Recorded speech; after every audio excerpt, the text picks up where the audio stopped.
What's going on, OPB? Mitch here from the OmniBuddy channel, and today we are doing an overview. We are looking at the latest entry into the Bone Orchard Mythos by Jeff Lemire and Andrea Sorrentino. We are looking at Tenement. All right, so I am a huge fan of Jeff Lemire. I love Andrea Sorrentino's work, but personally, Jeff Lemire is like one of my top creators out there. So when the Bone Orchard Mythos series, world, universe, whatever you want to call it, began, I got obsessed with it. I was so excited to finally read it. I have The Passageway and 10,000 Black Feathers, and now I have Tenement. And I finally read it, and you know what? Oof, I cannot wait to read more. I know that they are on kind of an indefinite hiatus right now, but this definitely reveals a lot more to this mythos and kind of expands the world and opens it up and kind of explains a little bit of what's going on in these books. So, you know what? Let's stop talking about it here and let's get it on the table, open it up, and talk about it some more. All right, so here is the hardcover of Tenement. This is the third entry hardcover volume into the Bone Orchard Mythos. So this is by Jeff Lemire, art by Andrea Sorrentino, and colors by Dave Stewart. So this is the spine here. We'll get a little close up there. It's nice. Published by Image. And here is the back cover. It's got that classic horror look to it with the Bone Orchard Mythos. Retails for $39.99 USD. And this collects Bone Orchard Mythos Tenement issues 1 through 10. So this is a 10 issue volume. I will grab the other two that we have here, 10,000 Black Feathers and The Passageway. I believe that's volume 1. So these are all the same size here, and you can see all the spines lined up here. Tenement is about the same size as the other two combined. So yeah, but it is the same scale, sized hardcovers all across the board for all three. So there we go. It's obviously kind of sticking with that black and red.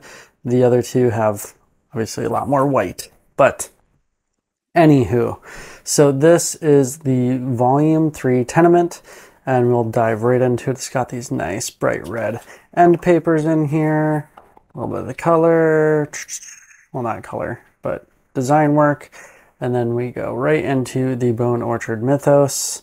7. There are 7 of them. That much I am almost certain of, and that is basically the premise of this is 7, the number 7. And you are basically introduced to 7 characters, and they all are sort of tied together in that they live in the same apartment building or condo, duplex, whatever. They live in the same building together, and they don't necessarily know each other. They might know of each other, but they don't know each other, at least in passing. In fact, in one of these, the young boy is, let's get kind of to his character here. The young boy, Isaac, is kind of meets the elderly gentleman in the building, and that's the first time they talk to each other, is passing in the hallway. And everything, it kind of starts off showing everyone's different struggles, what they're dealing with in their lives, a little bit behind who they are, kind of what drives them as a character, and gets it all set up like that. And here's where Isaac is meeting this old man, Felix, and he's kind of a bit creepy, but just kind of an old guy, recluse, keeps to himself. And so there's some mystery slowly building there, where it's just kind of building these different characters. And yeah, so the whole thing is narrated, and you do learn who the narrator is. And then as you're doing that, everything begins to kind of circle the drain, as it were, and go downhill real fast. And this has the classic Sorrentino Bone Orchard Mythos art style, where it's like these weird panels that are just like going crazy on here. I do really enjoy it. The binding of this book really does help with not giving much, if any, gutter loss. So you can see right there, like it opens up very flat and there's not much gutter loss in there at all. So, and Dave Stewart, I gotta hand it to him, because like with a book, I mean, you're a colorist, so what's the thing you want to do is put in color into a book. And he has the ability and the know-how to be able to kind of rein himself in, hold himself back, stick to a kind of very muted color palette. And then, I mean, for a lot of it, I mean, especially if you look at like 10,000 Black Feathers or The Passageway, a lot of it is just very much like black, white, and red. A few splashes of colors on some of the pages, but as things get darker, the color palettes get darker and more muted and interesting like that, which is very much similar to how this is. And I mean, this isn't even very bright at all either. So this book kind of starts dark and just kind of, it does get darker, but it stays real dark. So what happens is all these characters are basically trapped in a building together, metaphorically and, well, physically too, for the story, and weird stuff starts to happen. And what's really cool about this story is we've read 10,000 Black Feathers, we've read The Passageway, or hopefully you have if you're coming into this book. And in all actuality, you wouldn't actually need to read those other stories before you jump into this one. Would it help give some context? Absolutely. But you could actually read this book first and then jump to the other books and kind of get almost a history, a backstory, fill in some of those things and go, oh, I see those connection points that are mentioned in this book. So you could actually read these in any order, which is pretty cool. I hadn't actually thought about it until this very moment filming, in that you don't have to read them in chronological order necessarily. Would it be best to? Maybe, probably, but is it absolutely necessary? No. So crazy things start to happen in this building, and these people are trapped together. It's kind of got that like a, not the, you know, that classic like horror element where these people are on an adventure and they get stuck and they're being stalked kind of a thing, and they got to work their way through. So it's kind of got that classic horror trope, but this is very much a, they definitely have to descend into the horror of their situation. Definitely interesting take, weird characters, very weird things happen. And I do got to say, it's a very interesting play on all of this, just kind of the hellscape and the supernatural stuff that's happening in this book. I really loved the characterizations as they went through these different layers of this hellscape, and how the characters kind of revealed themselves and who they are, not necessarily just their trope and their surface level characterization, but actually who they are on a deeper level. So the characters are physically going deeper, and emotionally they're going deeper, and everything really is going much deeper as it goes into the Bone Orchard Mythos. So it's kind of a descension into really everything in this book. I do got to say, the paneling, like I kind of mentioned before with Sorrentino's paneling and art style, he's got a great way of doing it. I love, like, this is a very could be a very basic page right here, but instead of just having like panel, double panel, double, like doing these basic panels, he does these nice like overlapping and leaves that classic comic empty space in there, but he does these layered overlapping sections, which kind of, it just takes it up a notch, gives it a lot more interest in there. But he does a lot of that, with smaller panels versus, full page width, all that kind of stuff. And then, you know, like it's not just a panel, it's like an object, a large space in there. So very cool way of doing it. And then he goes into these very interesting like full page spreads, splash pages with that are just dark, and like Stewart's colors in here really help make everything pop, but there's very little that can actually pop in here. But he still manages, they still both manage to pull it off really well. And then doing paneling like this, where you just have like red boxes, which is red and yellow. It's very unusual for what happened with what most comic book artists, illustrators, and colorists do. But they pull it off really well, and they, you know, they make it blend together. You know, these panels where, you know, it's one big panel, but they kind of like make it fade into other panels here. Really cool, really interesting. And then when stuff starts to kind of go off kilter, physical panels are off kilter here. And then they do these really interesting line work pieces right here, where it's just kind of like almost a golden ratio type spiral thing going on, but not quite. But I mean, everything's kind of off in this book, which is really cool, really interesting, fun way of doing things.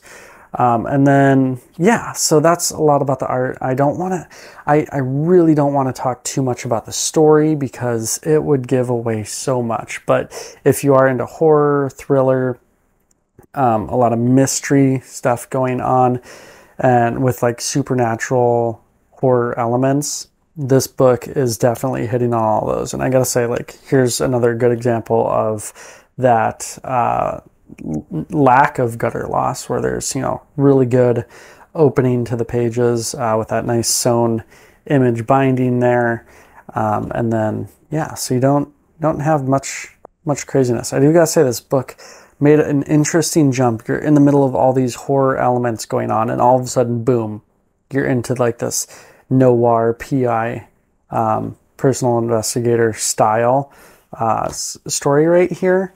And it does this really interesting stuff, but I was kind of taken aback. I'm like, what is going on? It's very different. And then all of a sudden, the whole thing begins to tie together again. Really well done. Here's another shot of that spine. So it's been flipped through a few times, read once, and now, you know, this video. So this is where I'm at. Really nice lay flat. Not much creaking. The pages are nice and thick. You know, you're not seeing, I mean, if I'm holding a light through it, like really bright light, you're seeing through. But if you're just reading, even if you're kind of picking up a page, you're really rarely seeing through. It's a little bit of a, yeah. So the pages are nice, good quality, good thickness, kind of that semi-gloss feel to it. But man, Stewart's colors just pop. He knows how to do a gradient, that's for sure. Love it. And then let's get kind of through this a little bit. I don't want to show too much of it. Kind of flip through it so you can get a little bit of a feel of the book. Really decent plot twists in here. Went to places I was not expecting it to go at all, which is nice. I love when a book can really throw things off kilter for me, and dang, does it throw things off kilter. I mean, come on. Big horror fly, come on. What in the world? Jeez. Anyways, sorry my hands are kind of dirty and like black and all that. I just changed out the alternator on my car this afternoon, so my hands are kind of gross right now. Tried washing them, but getting better. Anyways, I digress. So crazy. Like, the art just gets so cool and so fun. Really good ending. There's more that needs to be told. I know they're on hiatus indefinitely right now while they kind of take a break from the horror genre.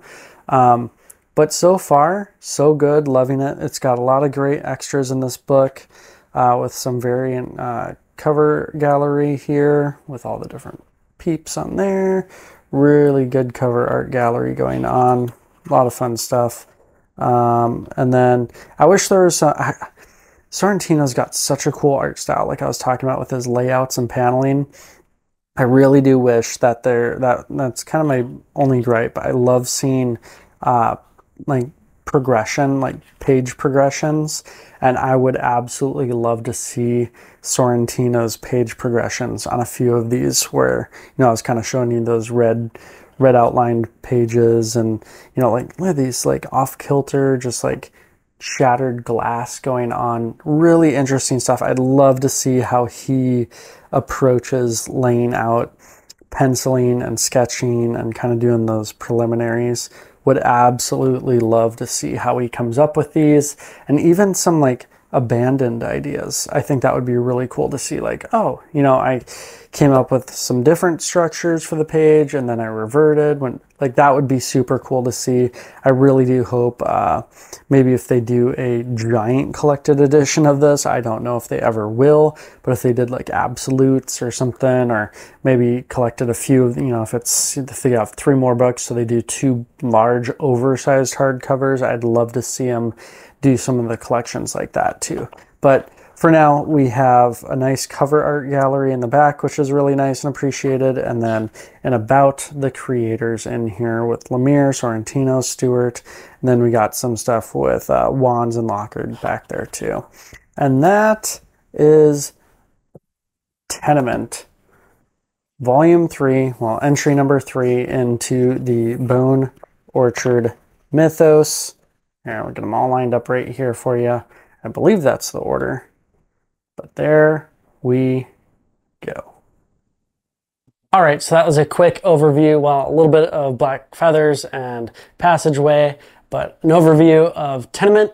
And you know what? These books have been so fun. This whole Bone Orchard Mythos has been really fun and really interesting.